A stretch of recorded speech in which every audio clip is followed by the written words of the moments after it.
Language, as I'm sure you already know, is super powerful. It shapes the way we think and it shapes our perceptions and it creates realities. This is what language does. So it's important that we use the right language to describe what we mean and that we are accurate and respectful in the language that we choose. So I'm going to spend a few minutes talking about language that relates to disability and special needs. And I am by no means an expert in disability or special needs, but I am an educator. And I think it's okay to get things wrong sometimes, but there are some things that are not okay ever. And those are the things that I want to focus on today. And I want to talk about just some ideas really around language. I've written myself lots of little post-it notes of things that I want to mention and discuss just to make sure that I don't miss anything out. So I want to start off by talking about this idea of normal. What is normal? And I love the meme that says normal is just a setting on the washing machine. Because really that's all normal is. What my normal is and what's normal for me and what's normal for my life can be totally weird or bizarre to someone else's culture, gender, lifestyle. So this idea of normal is something that as educators we should really step away from, and it using language such as normal in any context isn't helpful.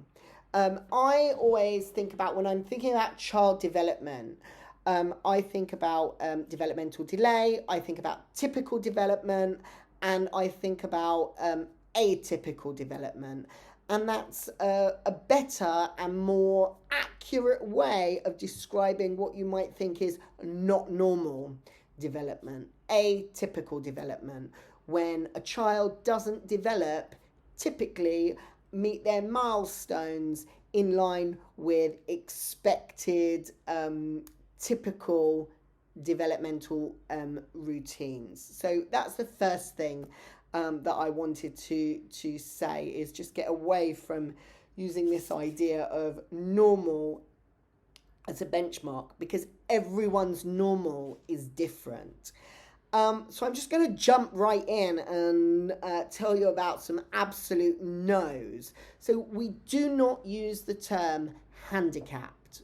We do not use that at all. It is an offensive term.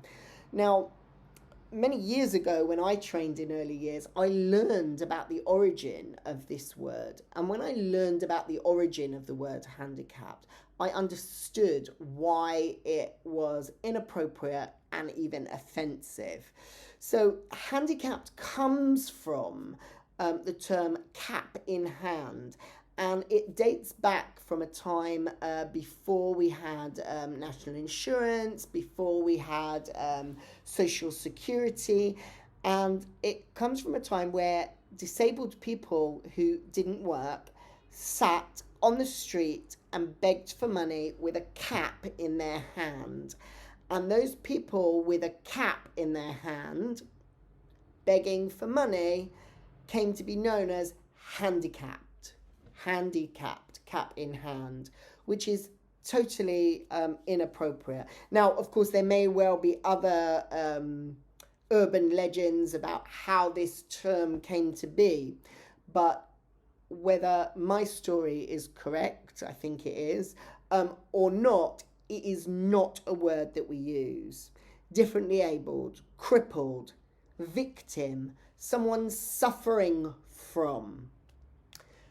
We talk about impairments. We don't talk about suffering from an impairment or the victim of of a specific impairment. We don't use the term retard or retarded. This is out of date language that is completely forbidden as far as I'm concerned. And we don't use the term, oh, poor Sammy. look at all his impairments. No. This is pity-seeking language, and we don't use it. What we want to do is use language that is empowering. And again, as I say, accurately describe someone's condition. So we talk about impairments. Where we can, we use accurate labels for a specific impairment that someone might have. It's also relevant to consider the level of impairments. Now, I'm going to do something that I don't usually do on a video. I'm going to read for a minute because it's put really nicely in this document. So becoming familiar with the level of impairment. So here's some examples. A person with total hearing loss is considered a person without hearing. A person with partial hearing loss is considered a person with a hearing impairment. A person with total sight loss is referred to as a blind person. And instead of saying that, you would say a person who is blind. So we are not defining the person by their impairment. They are first a person with an impairment. A person with a varying degree of sight, a person who can see but is considered legally blind, for example, is a person with a vision impairment. A person, etc., etc. I'm not going to go on. We've got the gist there. This little post-it talks about labels, and it's important not to label children, adults who are disabled or have special needs. We wouldn't say the special needs child. We might describe Jenna, who has dyslexia, or Maytel, who has cognitive processing delay. We wouldn't talk about a special needs child. And those labels go for anything. It's important that we see children for who they are, not see them for their impairment. What else have I got here? Language is powerful, we've said. Yep, don't describe people based on their disability. The girl in the wheelchair. No. Describe the girl. The one with long brown hair and bright blue eyes, for example.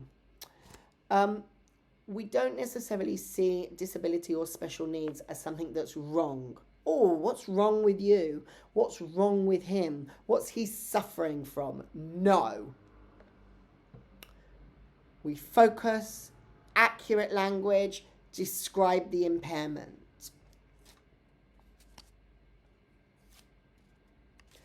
And just the last thing that I really want to say on choosing the right words. Again, it comes down to accurate descriptions. And let's just think about toilets, for example. A disabled toilet. The toilet is not disabled. So we would not describe it as a disabled toilet. And it upsets me when I see that. Because what the toilet is accessible. The toilet is not handicapped, because we would never use that word. The toilet is not disabled, because the toilet functions according to all its designed functions. The toilet is accessible to allow disabled people or wheelchair users into the toilet comfortably.